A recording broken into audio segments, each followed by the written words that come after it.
Yun start natin yung yung sasakyan. Itong itim. Ito yung latest nila, ang lupit. Alam ko, Hummer EV. Tsaka maganda rito kasi malalaki siya talaga. Yan. Kapag ka sila Martin, baka dito na may dalawa lang yan. Ito doon sa kabila. Tingnan natin.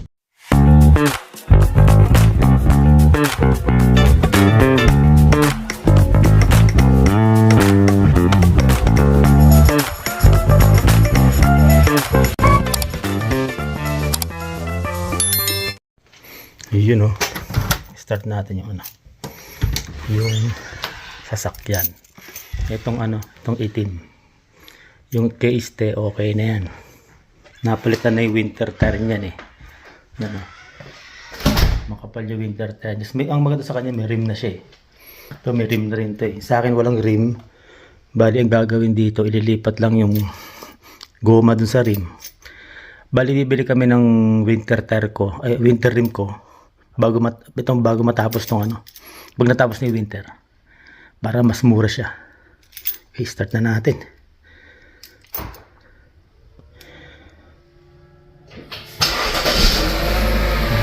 Siyempre kailangan nakabukas ang pinto.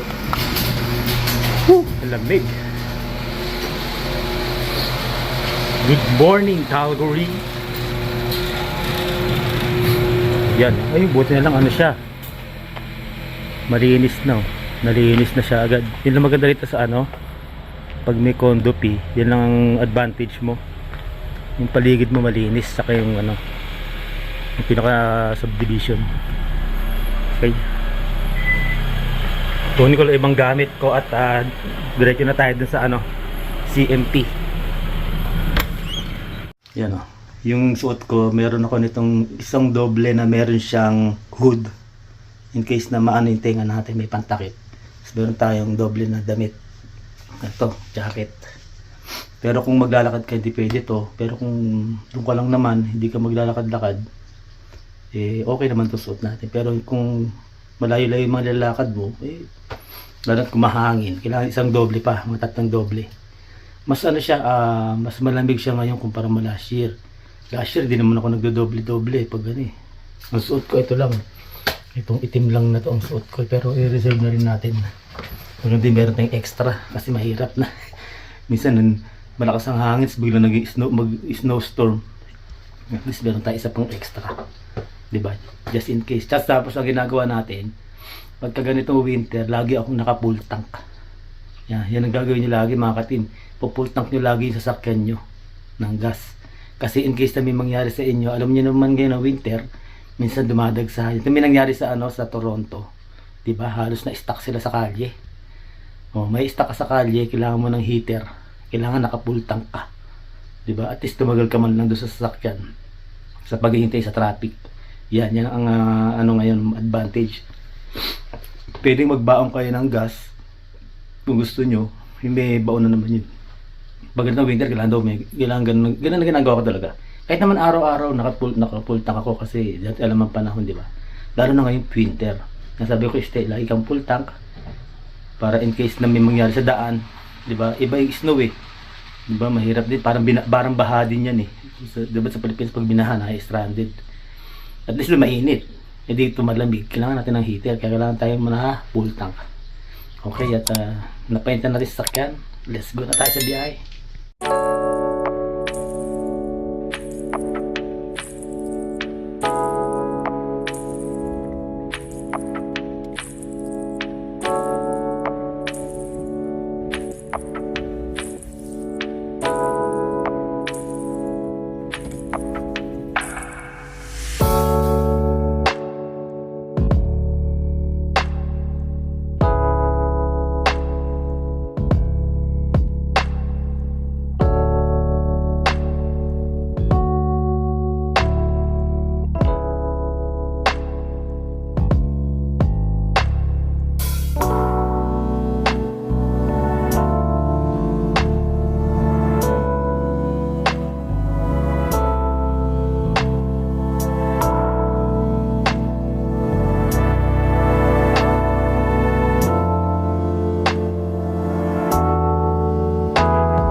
dito tayo sa ano, sa CMP.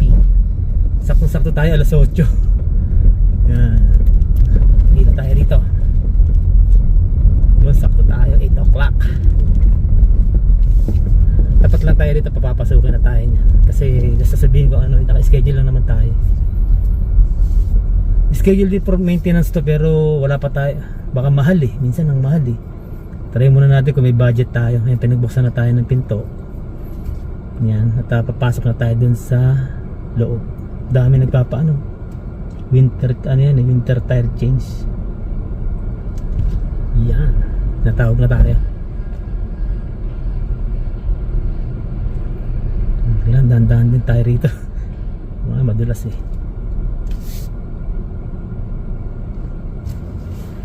Bali, yung bumaba na tayo, check na nila ngayon yan, pipicturean nila yan. Tapos lalagyan nila ng ano, ng tubig doon para pang winter. Sila yung mga nag-a-assist para pagdating doon naman tayo sa computer, pipila tayo rito. Pero alam ko may advisor na pinili-assist eh. Kaya ay, natanggal yung ano, yung lock nung bibigyan natin itong susi. Para sa kanila muna to, tatawagan tayo. You know, bali hintay lang natin, bali hindi pa tapos sa ano, yung nasa unahan. Susunod tayo naman ng ano, mag-ano rito, kasunod niya. Hintay lang tayo. At least sakto tayo sa oras, alas 8. Tayo sa ano mga katin, sa cafeteria.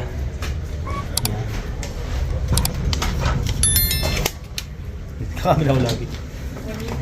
Dito tayo sa ano, sa cafeteria. At meron tayong free voucher. Binigyan tayo ng ano, free voucher. Binigyan tayo ng ano, ng coupon para sa breakfast. Valid today, ano, $10 siya na dito sa ano, sa cafeteria. Check natin kung ano yung mga makakain natin dito. Yun. Ito. Merong coffee. Breakfast nila rito mga katip. Meron tayong ano eh, worth $10. Pagkakasya na lang natin. Pero hindi tayo ano kung anong walang picture kasi. Pangalan lang tsaka ano. Yan dito yan eh. Sa ito yung mga drinks niya. Doon niluluto yan doon. Ano kaya masarap dito? Dito ako sa ano eh. Hindi ko kabisado itong mga to, western wrap omelette. Hindi natin kabisado itong mga to. Bahala na. Ito yung napili natin mga katimo. Lumalabas na $9 siya. Yung gana wala tayong drinks. Wala na, hindi ang hirap pagkasya yung ano eh. Importante magamit lang natin yan. Pero ito, omelette.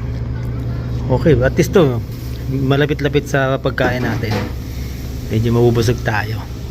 Yun ang mga katimo, ito yung ano, yung in-order natin na omelette. Yan o. Malaman din siya. Kompleto naman. Sarap ba? At least na malapit-lapit sa panlasa natin. Ano? Sarap din ah. Tayong toasted. Bagay na bagay. Nakalibre tayo ngayon ah.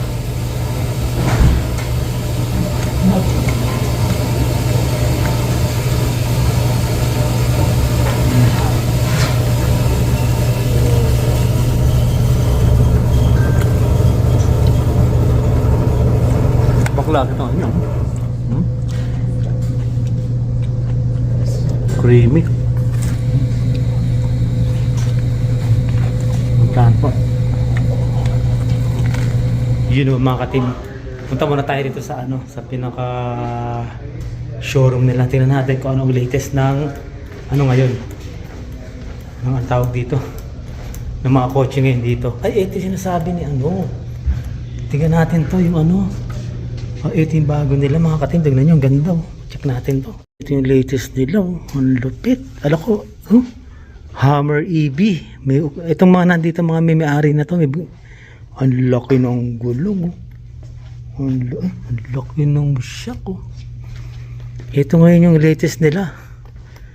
Yan, ito pala yun. Pag nandito na siya, sabihin may sold na to. Grabe yung ganda. Sensor kompleto. Ano to, electric, pero malapit din ang presyo. Ano to, malamang. Ayan dito sa CMP. Ito yung bagong labas nila ngayon. Yung mahihilig sa ganyang kataas sa sasakyan. Ang ganda. Grabe naman to. Parang sa pamapalabas lang natin nakikita to. Mataas siya. Ayan ang ganda niya. Pati gulong. Yan, electronic. Ang lupit. Yan ang bago pala nila ngayon dito sa CMP. Ayan ang lupit mataas yan. Yan pang matangkad na tao yan. Yan yung mga gustong mahilig dyan. Ang ganda nun, bagong labas, electric. Check natin dito, baka meron pang iba tayong makita. Ito yung latest ng Tahoe. Ang ganda rin pati kulay. Ang ganda ng mga kotse ngayon dito sa CMP. Tsaka maganda rito kasi malalaki siya talaga. Yan. Kaya pagka sila Martin, baka dito namin dalawa lang yan. Ito doon sa kabila. Tingnan natin. Yung nila, latest na lang isang malaki yung Tahoe. Mas maganda siya ngayon, pati kulay. Ayan pati pinakaloob niyang ganda. Leather. Yun. Ito yung latest nila ngayon. Malupit. Tara, tinawagan na ako. Punta na tayo dun. Yung dalawang sasakyan nila na latest ngayon. Mas maganda yung yung Hammer na yun, malupit. Ang sarap gamitin lalo na ngayong winter, Okay. Nakakaano lang talaga pag nagpamasyal ka rito sa CMT. Check natin yung ang tinawagan si Ste, hindi ako yung tinawagan. Hindi pa ako nag-aabang doon, check natin. Yun ang problema ron yung sa bayaran. Punta tayo dun sa sa cashier. Yan. Yun. Punta tayo para ma-check natin yung kung magkano yung babayaran natin. Kaya kailangan talaga next time ako. Bibili na kami ng rim para ako na lang magpapalit. Yan, check natin. Dito yata yun. Grabe mga katim, 167 yung palit ng tire. Without without rim. Alam ko pagka may rim mas mura, pero sabi ko kay Ste, kailangan next pagkatapos ng winter bili kami ng rim. Pakabit namin yun, tapos ako na magkabaklas. Grabe, mahal. Kaya ito, hintayin lang natin yung resibo. Yun ito na yung pinaka-resibo niya. Makipakita ko sa inyo kung ano yung ginawa sa kanya, kung bakit ganun kamahal, diba? Palit lang ng gulong yun 165. Oh my goodness. Kailangan talaga bibili na ako ng winter rim para hindi na tayo gumastos. Buti kay Ste, meron na para kung sakasakali ako na magpapalit nun para makatipid din tayo ng $100+ diba? Yan, kaya ganun yung ginagawa ng iba na ikaw na kahit nga sa chase oil mga Pinoy dito sila na rin pwede naman yun kasi alam man gawin, diba? Abangan lang natin yung dito sa lalabas mamaya yung pinakaano yun bali ito yung ginawa sa kanya yan, bali meron siyang performed mount and balance for tires, summer to winter tires, adjust pressure torque. Yan, 139 siya plus tax, plus meron pa siyang customer pay shop charge. Yan yung pati yung customer pay shop charge. Ewan ko saan yun. May na-repair ba sila? Yan, nagbayad tayo ng 167.37. Yun ang problema, malaking gastos. Ito pala yung pinakaano nyo. Yan yung pag nag-change ng winter tire na walang rim, ito yun. Yan yung mga charge na babayaran. Dito yan sa sa CMP yan Bili mo pa namin. Dito pa galing yung sasakyan na yan Ang mahal-mahal, di ba? Lang natin. Wala pa Pero medyo okay siya ngayon, medyo hindi siya tumagal. Alas 8 tayo nandito, natapos siya ng 8. 11:30. 8 to 11:30. 9, 10. 3 hours din. Kulang 4 hours tayo naghintay. Yan. Pero okay na rin. Sabi niya, after lunch eh. Huwag na lang before lunch. So, hintay lang natin at lalabas na yan dun. At napalitan na yung gulong natin ng winter tire. Yan. Okay. At least naka winter tire na tayo. Kasi nga yung isa nakaraang vlog, di ba? Halos nasama tayo sa karambula. Dahil nga sa dulas ngayon. Grabe, mas madulas ngayon kumpara mo dati. Diyan na check natin yung paligid kung okay naman siya. Yan, dito yan sa may CMP. Okay, at least. Tapos yung mga gulong natin nasa likod. Yan. Yun yung mga gulong natin. 4. Yan, lagyan natin sa ano.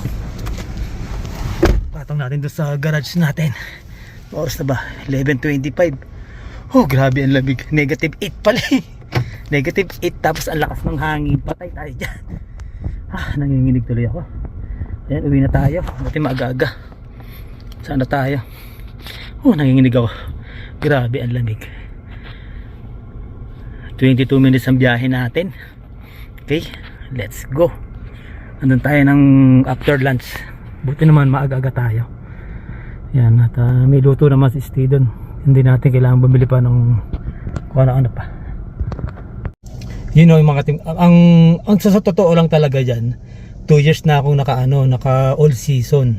Simula nang binili to hanggang ngayon mag 2 years, nakadalawang winter season ako na ang gamit ko all season.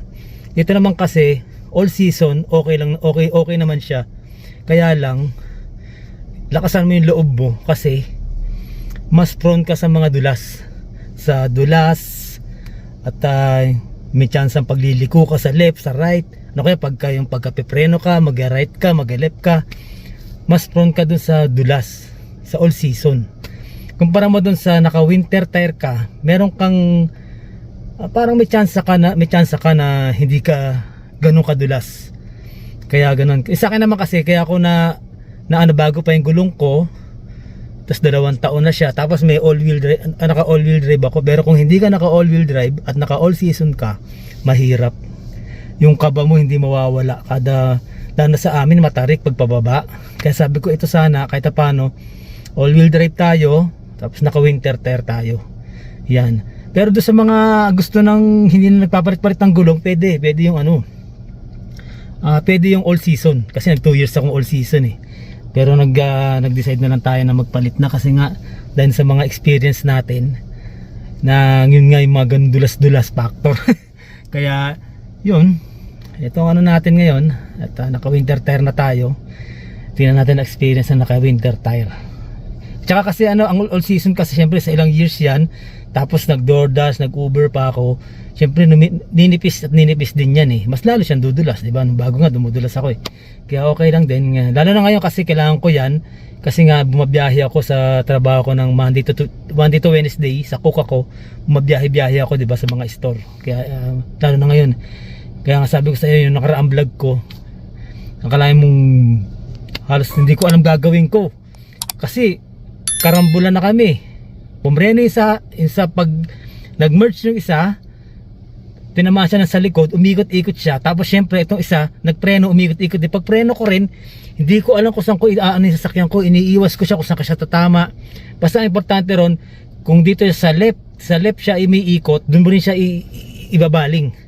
Huwag mo siyang sa right o ganun. Basta kung saan kaya umi-skid, doon mo ililiko rin yung gulong mo. Para hindi siya magtuloy-tuloy na umiikot. Yun ang ginawa ko. Kaya ginawa ko, pinabayaan ko lang muna. Hindi ako masyado nagpanik. Pero sabi ko, niligtas lang tayo ni Lord eh. Sabi ko, salamat, thank you Lord. At yun, kahit paano, naging okay naman. Yan, sige, uwi na tayo. Hindi na tayo ni-stay ron. Yan, maraming salamat sa pagsama sa sa araw na to. Yun lang naman ang ginawa muna natin. Tapos mamaya kasi may pasok ko mamaya ng first day ko naman sa Walmart overnight.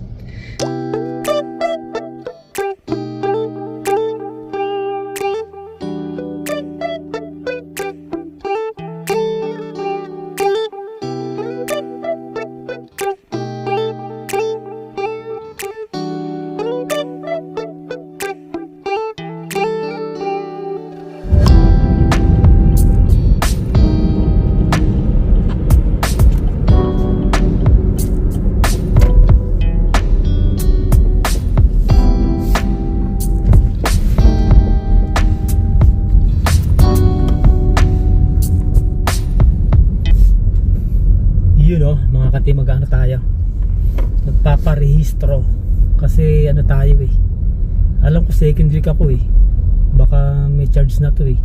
October tayo na second week eh, kaya lang magka third week na ngayon eh.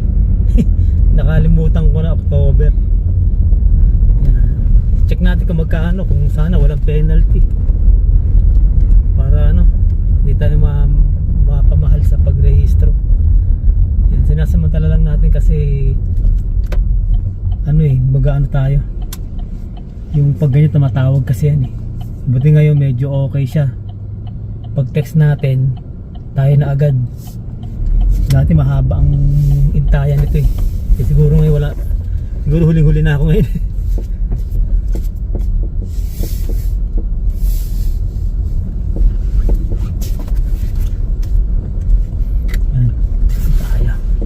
Alam ko nag-message na sa akin yan eh.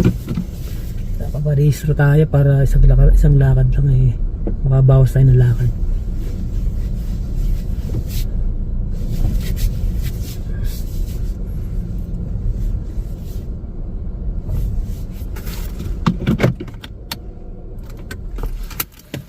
Yan, para tayo sa loob. Registry, ito yung number niya, ito yung gagawin nyo para pag magpapaano kayo, kailangan alam nyo yung number doon sa area nyo. Yun dito.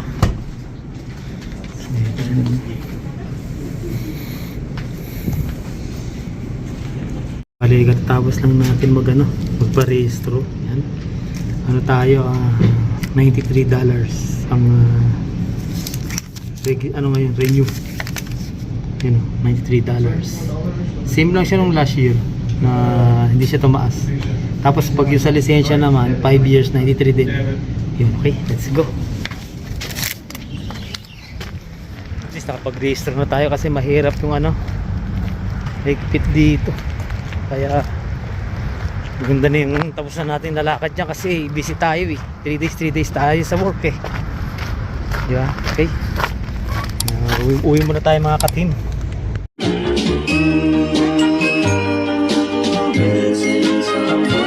Missing someone